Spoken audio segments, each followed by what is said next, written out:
All right, everybody, welcome back for another deep dive. Yeah, excited to jump into another one today. And today we're going to be talking about something kind of lighthearted, right? Language learning mishaps.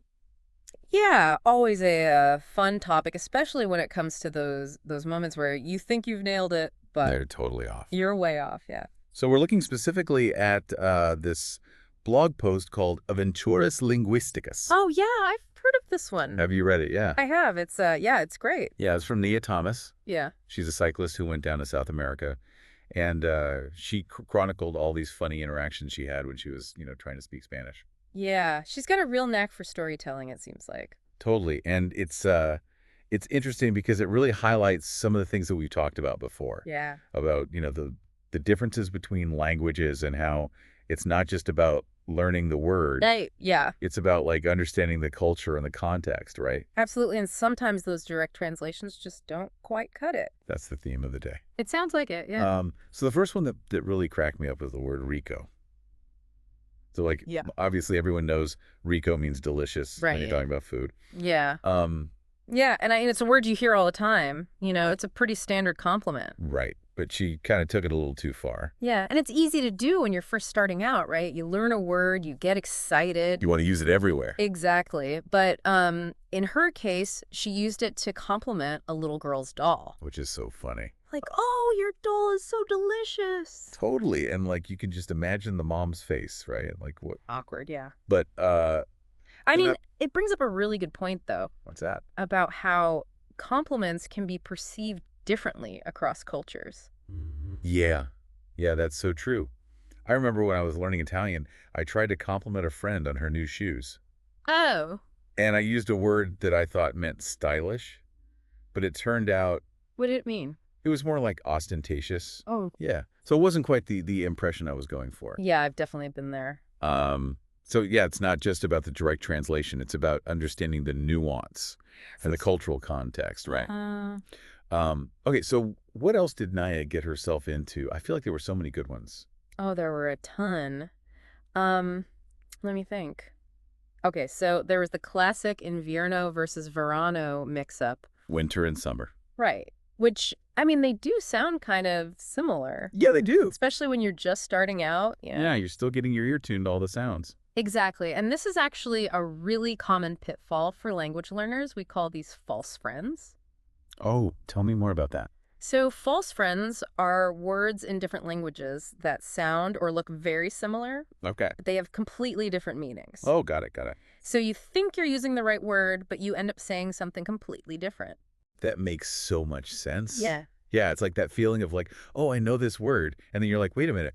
Why are people looking at me funny? Exactly. And that's exactly what happened to Naya. She was talking to the hostel owner, Oh, yeah, I remember this one. and she was trying to say that the summer in Peru was warmer than the winter back home. But she got the words mixed up. Yeah, so she basically said that winter in Peru was warmer than summer back home. Yeah, which, I mean, not exactly accurate. And it probably made the hostel owner think she was a little crazy. Probably, yeah. But it highlights a really important point about how those subtle differences in sound can make a huge difference in meaning. Yeah, you got to pay attention It too. to those little details. It can trip you up. Absolutely. Okay, so moving on, we've got another really funny one, which is cansado versus casado. Oh, yeah, that's a classic. Tired versus married. One little letter. Can make all the difference. Yeah, all the difference in the world. And Naya ended up telling people she was married every time she yawned. So instead of saying, I'm tired, she was like, I'm married. Exactly. And can you imagine the confusion? It's like, how many times did that happen before someone was like, are you sure? Right. So, I mean, this brings up a good point, right? Like, how crucial is perfect pronunciation? Mm. I mean, do we really need to sound like native speakers in order to be understood?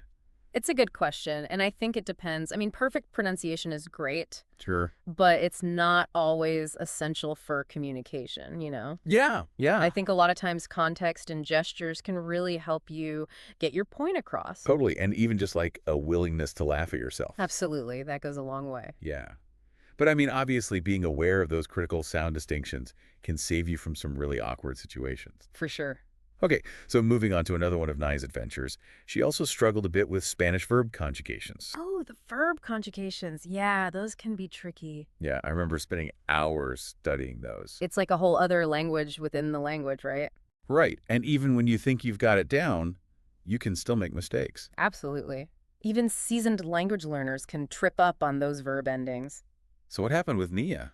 Well, she accidentally told a young boy that she wanted to eat his dinner Oh, no. instead of saying, I want to eat my dinner. Oh, that's so funny. I bet the kid was like, no way. Right.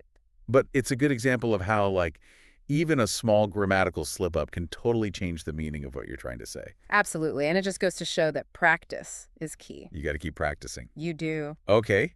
And then last but not least, we have the país versus pies blunder, Ah, yes. Country versus feet. which is just amazing. Yeah. So tell me, what did Naya end up saying? So she was trying to talk about the countryside, I think, and how there were lots of sheep, Okay. but she used the word for feet instead of country. So she basically said that there were more sheep than people in her feet. Pretty much, yeah. Which Okay. paints a pretty funny picture. Yeah, very strange image. And this one, I think it goes beyond just pronunciation, right? It's Right. about understanding the context, Yeah, and double checking your word choices. especially when it comes to, situations that could lead to a really funny misunderstanding. Absolutely. So I think the big takeaway from all of Naya's linguistic adventures is that learning a new language is an adventure. It is, yeah. It's going to have its ups and downs. It's going to have those moments where you just want to crawl under a rock. Right. But ultimately, it's all part of the learning process, right? Yeah, and those mistakes, as embarrassing as they can be in the moment, they're the things that help us learn and grow. Yeah, you got to embrace the journey. You do. Laugh at yourself. And keep practicing. Keep practicing.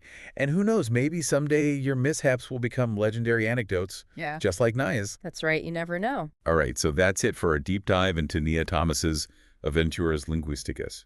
But we want to hear from you guys. Have you ever had any funny language mishaps? What are some of the most awkward or hilarious things you've said or heard while learning a new language? Share your stories with us. We'd love to hear them. Yeah, let's keep the conversation going. All right, until next time. See you then.